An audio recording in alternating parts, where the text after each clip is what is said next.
தமிழகத்தினுடைய முதல்வருடைய காலை உணவு திட்டம் ஒன்று. இரண்டாவது, நான் முதல்வன் என்ற திட்டத்தின் அடிப்படையிலே உயர்கல்வி திட்டம் 2.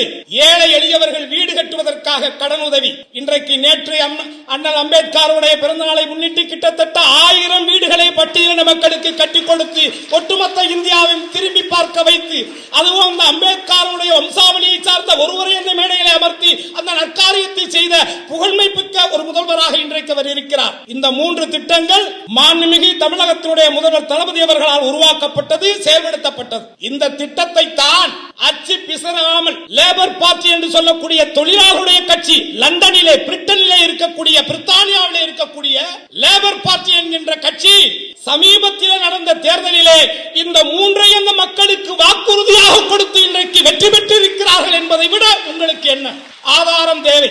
நாட்டினுடைய பிரதமராக செயல்படுத்தி 8 ஆண்டு காலங்கள், கிட்டத்தட்ட 10 ஆண்டுகளை கடந்து 11வது ஆண்டு அடியெடுத்து வைத்திருக்கக்கூடிய இந்த பிஜேபியுடைய தலைமையேற்று பிரதமராக இருக்கக்கூடிய அவர் செய்த திட்டங்களில் ஒன்றையாவது அண்டைய நாடுகளில் இருப்பவர்கள் கூட அவர்கள் அதை பாராட்டியது கிடையாது. ஆனால் ஒட்டுமொத்த இந்த உலக பிரபஞ்சத்திலே ஏதோ ஒரு மூலையில இருக்கக்கூடிய தமிழ்நாடு என்ற ஒரு சின்ன ஒரு மாநிலத்திலே இருந்து 3